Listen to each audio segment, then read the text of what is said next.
Hello, it's Charlie. Today's April 30th, 2013, and yesterday was my 3-year anniversary of starting testosterone. Now, I don't have a lot of time to do this, and I try to make this video a lot, and I'm sunburned right now because I've been doing a lot of yard work. So I want you to know now that it's not going to be about my physical changes, because I've been on and off of testosterone for so long, and so much that my physical changes don't compare to what if I was on 3 years for like 3 consecutive years, on T the whole time. And also, that, has little to do with my transition. I'm still read and perceived as male, even if I'm off of it, even if I'm off of it for a long time. So,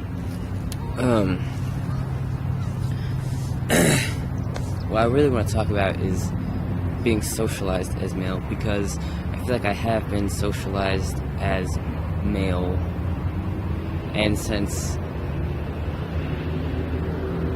because okay, everybody talks about if you change when you start T, and there are things that change about you that is because of just the testosterone, but it's not what people make it out to be, oh, you're super aggressive, or you're, I don't know, just those things that people say. Instead, it's something much simpler. For example, when I am not testosterone, I speak much differently. When I'm not, I use my body to just be expressive of what I'm feeling. It's about what I feel, and it's about body language more, and it can be good because then it's obvious, you can see what I'm feeling, but it can also be bad because I might not necessarily be saying what I want to say. And then when I'm on T, I'm not very expressive, and I say what I mean, and I say more of what I mean, but people don't seem to be respond to it in the same way.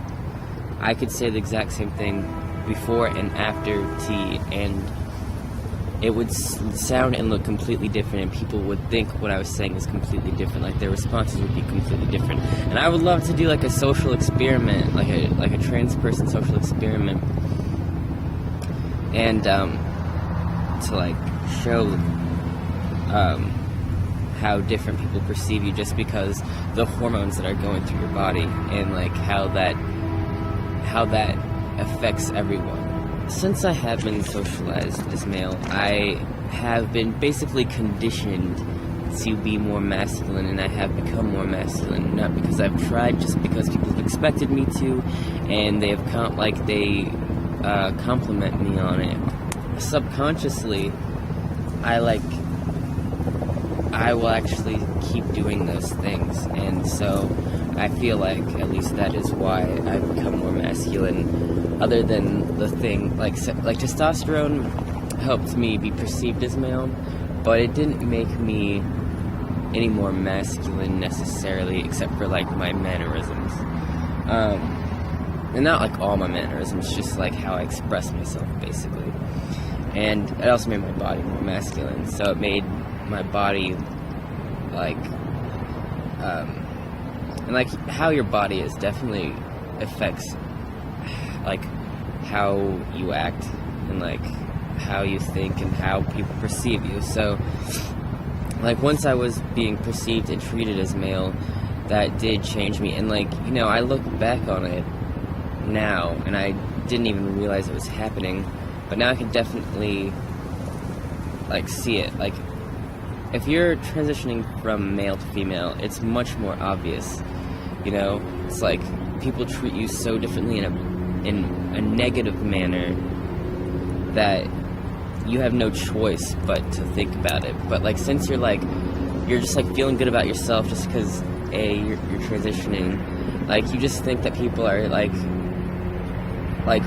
reacting to you being happy, not you being a male. So you definitely a lot of people don't understand the male privilege. I have been paying attention to it the whole time, because the people around me, there are some people who want me to be super masculine, and then there's others that don't like it. And so, and I just never wanted to be very masculine. So the fact that I'm masculinizing even though I don't want to has a lot to say about like society and gender roles, because you are seen as what people expect you to be. You know, like you could be like, for example, pre-testosterone, I dress like a man, you know, I don't know how I acted, but people never really treated me as a masculine person just because of how I looked, because they assumed that my feminine body had more to do with me than my own gender expression. So, really I don't know what I'm trying to say here. But another thing that I want to talk about, I'll probably go into that more in a different video, but really what I want to talk about also is dysphoria and like if it changes. Because a lot of people, you know, think, like for example, in the DSM-V, like the new, instead of the gender identity disorder, it's gender dysphoria, which is basically an anxiety in your gender, basically. Well, the thing that people don't seem to understand is that everyone has gender dysphoria. It doesn't matter if you're trans. The only thing that makes it seem worse is that people don't, like, read you as your gender, you know?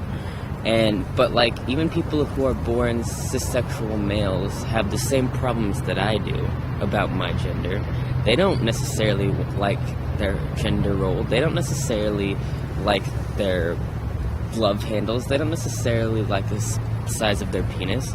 So, like, to say that, like, gender dysphoria is only for trans people is ridiculous, and it basically has erased us. Like, there is nothing that is what I am in the DSM or in any medical handbook.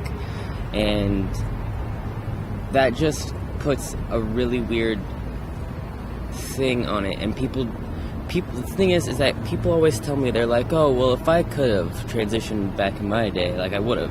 First of all, you could have. Like, this has been around for at least 100 years. People have been, like, taking hormones and stuff and having surgery. Just, like, you know, it's not my fault that you didn't do your research, or, like, you lived in under a rock. I don't know. Like, I would just see it. I would see people dressing as, like, you know, dressing in clothes that didn't necessarily match what people gendered them as or something, or I'd see it on TV, or I'd just see people, and I just was like, dude, people would do this, and so I wanted to do it. And, like, people think that it's, like, a thing that, like, if you know you can do it, you're going to do it, and if you don't know that you can do it, then you're just going to get over it, which is not true at all. And, because I'm sure a lot of people think about transitioning. I mean, I know people think about transitioning and they don't, just because they decide it's not right for them. But, like, everybody has gender dysphoria, and the thing is that transitioning does not fix it, and that's what basically DSM says, is that it's going to fix your gender dysphoria, and it's probably going to help it. Yes, I would sure fucking hope so, and it has helped mine, because I just hated the female gender role, and I didn't like having a female body. I have always dreamt, like, even in my dreams, something subconscious, I just always was male and had a male body, and, like, when I pictured myself in the future, like, you know, I fantasized about myself. No matter what I was doing, I was always a male man, a rock star, with my shirt off, like, dude, anything. I just always pictured that, and, like, I couldn't not see myself as living in the future as male, and that's why I decided to transition, not because I didn't like the female gender role, because I don't like the male gender role either. And so I just try to live my life as me, you know, and not really worry about the gender role, because I still get dysphoria. Like, I was just in the grocery store, I was, like, looking at all these dudes' bodies, I was like, god damn, is there not one of you that don't have shoulder muscles? Shit. But, like, you know, that doesn't mean anything. Like, people are jealous of my body, you know? So, like, that doesn't make me less of a man. And, like, yeah, I wish my body was different, and maybe I wish that I was more butch, but it just doesn't make me a better person, so I'm not going to try to do that. It does not better me at all. So, yeah, that's what I have to say about that. And, of course, there are times where I don't even think about dysphoria at all. So, I just want to say shit like that. I don't know. If you guys have any questions, you can always ask me any questions. Like, if I say something and you're just like, what does this even mean? You can ask me a question, and I'll try and, like, I don't know, I've been trying to practice more before I make the videos. It doesn't always work. I usually end up ranting anyways, but I'll try to at least, like, either write something down so that I can, like, it's structured, or you can, like, send me a message, and I can write you back a message, because I actually write a lot better than I speak. I don't know. So you guys have a good day, and I'm at the same park I was 3 years ago after I had my first tee shot. I just had a shot today. So, if you want to look, this is what the city looks like 3 years later. Alright, I'll see you guys.